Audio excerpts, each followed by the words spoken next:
Retrouvez Businesswoman avec MAF Pro, l'assurance des artisans, commerçants et professions libérales. MAF Pro, la référence qualité pro.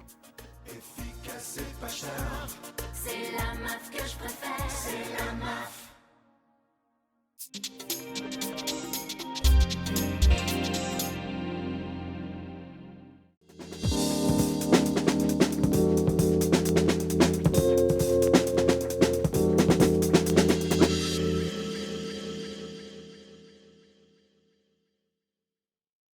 Bonjour à toutes et à tous, ravie d'être parmi vous pour ce nouveau numéro de Businesswoman, un programme dédié, vous le savez, à l'entrepreneuriat au féminin.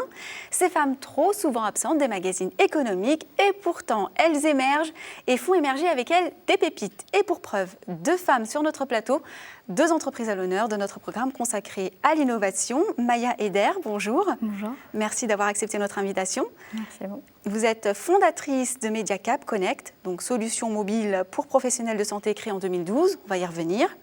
Et également Raphaël Merajowski, j'y étais presque, fondatrice de Leverbiz, système permettant d'analyser les données marketing, permettant d'optimiser son rendement. On va commencer par vous, si vous le permettez. Est-ce que vous pouvez nous résumer concrètement votre activité ?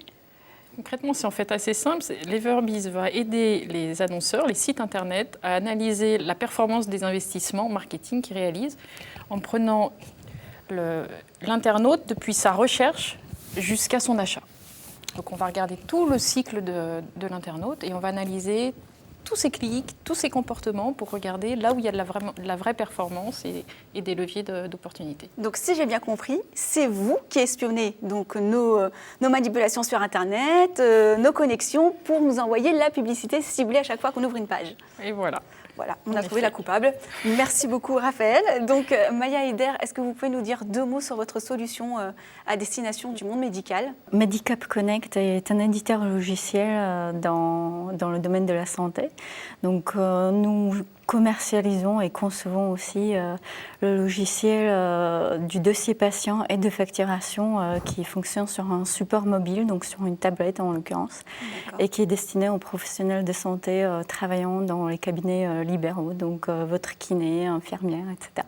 Alors comment vous est venue l'idée de créer ce concept assez innovant pour le monde médical, sachant que vous n'avez pas du tout travaillé dans ce secteur ? D'une part, c'était une idée qui germait en vous. Voilà, c'est ça. Et puis, je cherchais aussi une idée pour mon mémoire de fin d'études en école de commerce. Et donc ça, c'était une idée que je trouvais avec aujourd'hui mon associé Olivier Cornum. Et nous avons commencé à faire une étude de marché donc dans le cadre de mon mémoire. Et ensuite, il y avait l'entreprise qui était née de tout ça. Alors, j'imagine que d'ailleurs, ces secteurs innovants, il y a des ressources technologiques assez importantes à mettre en place. Comment, par exemple, Raphaël, vous travaillez concrètement sur le terrain ? À quoi ressemble votre quotidien ? C'est sûr que pour analyser tout le comportement de l'internaute avant sa prise de commande, il y a besoin de technologie. Il faut des outils puissants pour prendre la donnée là où l'internaute clique, donc que ce soit chez lui ou à son bureau ou en situation de mobilité, pour aller chercher toutes les informations sur où il clique, à quel moment, avec quelle offre marketing, intégrant les contraintes sur la durée des cookies, etc. Donc c'est sûr qu'il faut de la techno. Après, nous, on a un positionnement qui est plutôt qui nous allège cette partie-là parce qu'on va utiliser les technos qui sont présentes chez les sites internet. Et surtout, on va compléter ces supports technologiques avec de l'expertise marketing pour apporter de la valeur ajoutée. Donc vous travaillez avec des sous-traitants pour ce genre d'expertise ou On utilise les technos qui sont déjà installés chez les annonceurs. D'accord, mais pas de société qui pourrait être éventuellement sous-traitante pour des données ou pour... Après, si vraiment les outils ne sont pas suffisants ou pas correctement installés, on va intervenir pour aider à mieux paramétrer tout ça et éventuellement recommander des sous-traitants. Mais en général, les entreprises ont déjà tout ça. Alors pour Medicap Connect, est-ce que vous avez des concurrents sur le secteur ? Est-ce que vous avez analysé leur comportement avant de vous lancer vous-même ? Oui, mais en fait, il faut savoir que nous n'avons pas vraiment de concurrents directs. Donc, il existe des solutions plutôt des substituts, en fait. Donc, aujourd'hui, les professionnels de santé fonctionnent avec des logiciels sur le PC, des logiciels qui gèrent notamment la facturation. Nous, on s'est concentré plutôt vers le domaine médical, tout ce qui est des bilans médicaux, des évaluations médicales. Et en fait, tout ça, ça fonctionne sur un appareil mobile, comme je dis. Donc, les technologies, c'est une application mobile, mais qui a la particularité à se connecter à un cloud santé. Donc, c'est un hébergeur des données de santé, donc spécifique, avec la sécurité très élevée.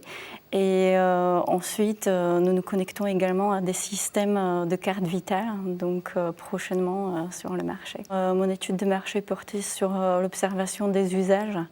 Et on voit que les usages dans notre quotidien, même à nous tous, mais aussi pour les professionnels de santé, changent.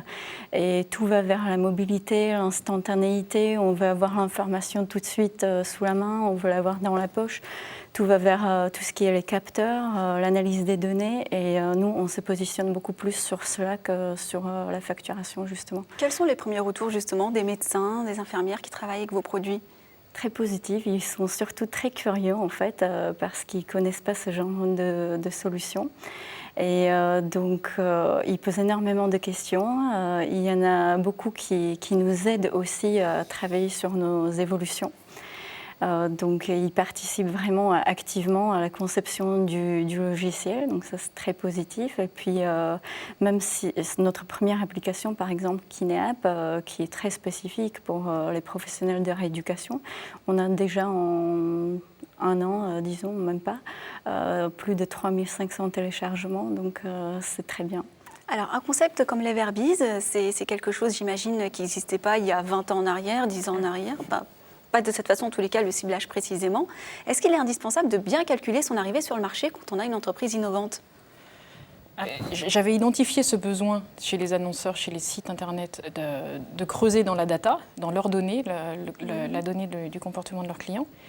Et puis, j'avais identifié la lacune criante sur le marché.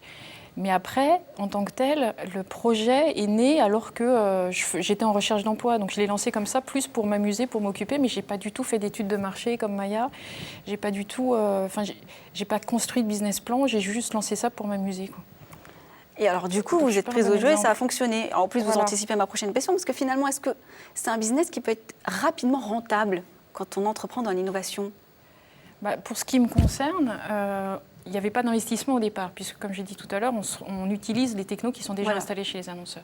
Donc il n'y avait pas d'investissement, pas de frais, enfin voilà, donc j'ai été rentable quasiment tout de suite, puisque par définition. Maintenant, je pense que innovation ou pas, mais innovation ou pas, de toute façon, les contraintes d'une entreprise sont toujours les mêmes, je pense. Maya, c'était différent ? Très différent, oui, effectivement. En fait, nous, on est dans un incubateur, donc on voit les startups différentes et je vois la différence entre les startups qui font plus du commerce ou du conseil, où ils vendent leur temps, effectivement, et ils peuvent rentabiliser tout de suite, et nous qui faisons un produit. Et quand on fait un produit, on doit d'abord investir les moyens financiers et humains avant même de pouvoir aller se confronter au marché. Donc la rentabilité à court terme, elle est très difficile. Alors ça, c'était au démarrage et au quotidien, vos problématiques, est-ce qu'elles sont propres au domaine de l'innovation ? Pour moi, je pense que c'est surtout lié au domaine du produit que de l'innovation en elle-même. Je pense que le produit, quand on fait un produit, souvent, il y a quelque chose de nouveau aussi. Mais nous, nos problèmes quotidiens, c'est surtout la trésorerie, comme pour beaucoup de startups. Donc propre aux entreprises finalement, pas finalement propre au secteur de l'innovation. Voilà, je pense. Trouver des clients, les servir et Exactement. continuer à progresser. Et surtout trouver des équipes motivées et qu'on peut garder avec des moyens très limités quand même. Alors justement, vous parlez beaucoup de temps, de faire ceci, faire cela, mais on oublie que vous êtes maman toutes les deux. Comment vous arrivez à optimiser votre temps de travail avec une vie de famille à côté ? On y arrive. Je pense que ce qui m'aide beaucoup, c'est le soutien de mon mari qui s'investit beaucoup en tant que père. Et je dois dire énormément aussi à mon associé qui est là pour m'épauler pendant les temps d'absence. Mais ce qui est bien quand on est entrepreneur, c'est qu'on a une certaine liberté. Donc il y a des moments intenses, certes, mais il y a aussi des moments où on est beaucoup plus libre de passer le temps avec nos enfants, je pense. Et vous avez été incubée chez Paris Pionnière. Qu'est-ce que ça vous a apporté ? Est-ce que c'est quelque chose que vous conseilleriez aux femmes qui souhaitent entreprendre ? C'était une très belle expérience. Effectivement, nous étions accompagnés pendant 1 an et demi chez Paris Pionnière. Nous avons rencontré énormément d'entreprises, des femmes et des hommes aussi, très motivés et pleins d'énergie et d'idées. Et donc oui, je conseille notamment en phase des créations. Maintenant, nous avons changé. Nous sommes chez Paris Incubateur, incubateur Boussico, qui vient d'ouvrir tout juste. Et ce qui est aussi beaucoup plus centré sur tout ce qui est le domaine de la e-santé et du design qui nous sont très proches comme domaine. Raphaël, vous avez une double casquette parce qu'en plus de votre structure, non contente d'avoir déjà beaucoup de travail, vous avez créé une association, pour le coup c'est pour la bonne cause, WebASSOC. Est-ce que vous pouvez nous en dire 2 mots ? Ça rejoint ce que disait Maya sur les enfants. C'est vrai que c'est des contraintes, mais au final, ça permet de travailler aussi dans un autre objectif et du coup d'apporter plus d'énergie au quotidien qui parfois, pour le boulot, peut être un petit peu difficile. Et donc WebASSOC, c'est une association qui réunit des compétents du web pour aider les associations à titre bénévole, les associations humanitaires ou caritatives, et du coup on les aide à mieux communiquer sur le digital.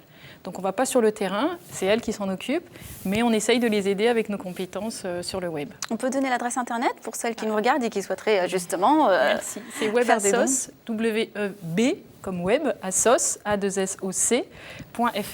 Alors, quels conseils on pourrait donner, c'est la dernière question, aux femmes qui nous regardent, qui ont en tête un projet innovant et qui souhaiteraient le mettre en place ? Moi, mes conseils, c'est de s'associer avec quelqu'un parce que je pense que se lancer toute seule, c'est courageux. Se lancer à 2, c'est... Moi, mon expérience personnelle, c'est que c'était vraiment une belle aventure et qu'on peut avoir des compétences beaucoup plus complémentaires et ce qu'on ne sait pas faire, peut-être l'autre il sait le faire et aussi quand c'est des fois difficile, l'autre personne peut nous remotiver un tout petit peu parce que les moments difficiles on en a, mais on a aussi beaucoup de beaux moments, sinon on ne le ferait pas. Et puis je conseille notamment d'investir énormément de temps dans la constitution de l'équipe. C'est vraiment quelque chose de très très important et qui nous fait tenir et qui nous fait aussi réussir. La compétence, c'est le maître mot pour l'innovation. Pas seulement, ce sont des personnes motivées. Raphaël, un petit conseil ? Je rejoins Maya sur le fait que c'est important de savoir s'entourer, pas forcément en termes d'association ou pas, mais savoir s'entourer. Mais après, il y a des personnes qui réussissent seules aussi, qui sont meilleures seules. Du coup, le conseil qui est peut-être le meilleur, d'après moi, c'est d'être fidèle à ce qu'on est. Donc, si on a besoin d'être entouré, on s'entoure. Si on a besoin d'être seul, libre, autonome, on ne s'entoure pas. Ce seront les mots de la fin. Merci à toutes les deux pour vos entreprises innovantes. Merci à vous de nous avoir suivis. Vous pouvez retrouver cette émission sur ellesentreprenent.fr, sur WeDoBiz, mais aussi sur Demain. Quant à moi, je vous retrouve dans un prochain numéro de Businesswoman.